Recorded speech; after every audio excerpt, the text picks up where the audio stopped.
friends, this is the Miss Wolfie from our Half Acre Homestead, and today I'm going to make a spring tonic tea.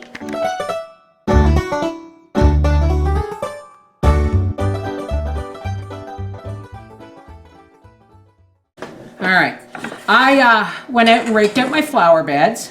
Howie got the rake for me, which I'm grateful for, because a lot of times, a lot of my frustration is not that I can't do something, it's all the energy I expend getting set up to do something. So anyway, I was out raking my flower bed because my daffodils are coming up, and I leave my dandelions. I only pull up the really invasive ones that may be choking out some flowers, but I like to leave them. Here's 3 different ages of dandelion root. And at this time of year, even when almost nothing else is growing here, we can have nettles, which I'm just going to very gingerly handle. These are the first things, nettles and dandelions, first things to come up. So I'm going to put these right in this jar, and I'm going to pop in 2 jasmine tea bags, because dandelion root can be really bitter, but we're after this as a spring tonic, right?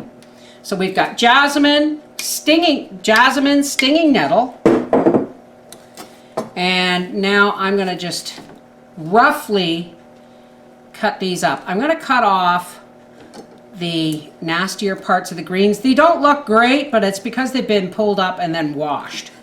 So I'm just going to coarse chop these. Now, it's going to be strong because of the root, but you know what? You don't have to put the root in. The whole dandelion plant, roots, flowers, stem, everything's edible. And dandelions are well known for their detoxification properties. So, as soon as the dandelions start to come up, I like to make a tea. A spring tonic tea. And what I will do, now these were just pulled out of my garden. My garden is organic, okay folks? I never put any kind of crap on my land, right? So these are totally organic. We'll take off some of the outer leaves, some of the dirt I missed. There we go. Thank you, darling. And look at those beautiful roots. For all I know, this could be chicory, but I don't have chicory in my flower beds. So, but chicory, you can dry out the roots, then grind them and make them a coffee supplement. You dry them, roast them, and grind them, and it becomes a coffee supplement. Okay. All right. Now, we're just going to... Okay, our kettle has boiled, and I'm just going to pour... Now, if you don't have jasmine, you can put a couple of mint tea bags in here, or if you have fresh mint, that is awesome. I just don't happen to have any. Now, I'm going to pour this all over our roots and leaves.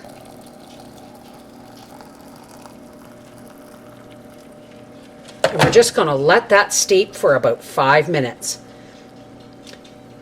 Once it is steeped, have another jar handy with, I've got a 1/4 cup of organic sugar and some ice cubes.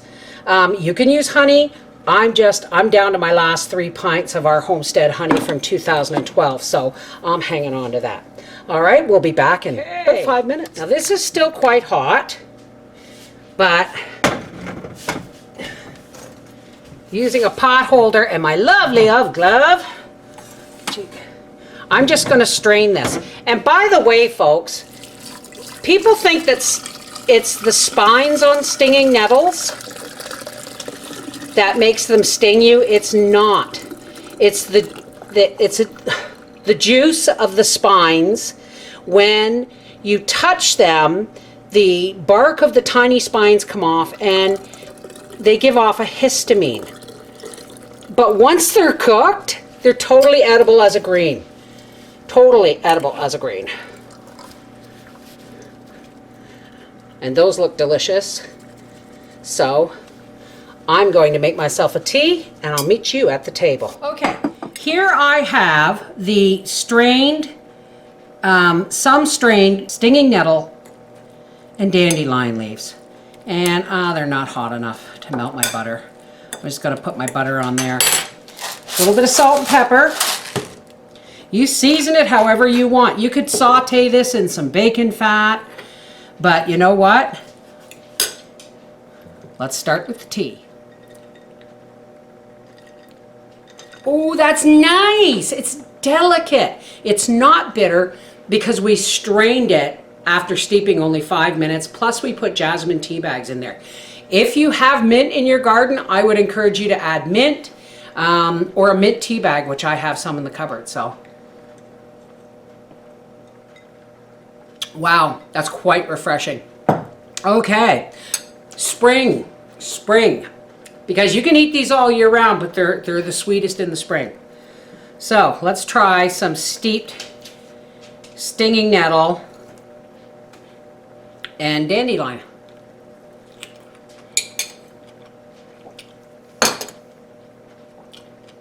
That's bitter.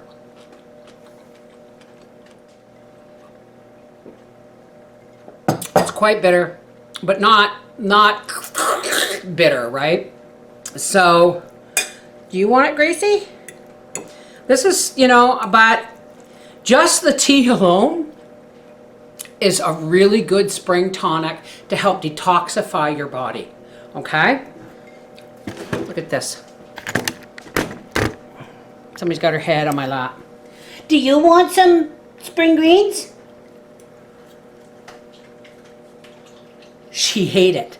I think they should have been boiled and then the first water poured off and then maybe lightly sauteed in bacon or butter or something, because I can see that being very much like spinach if you boiled it once first to take the bitterness away.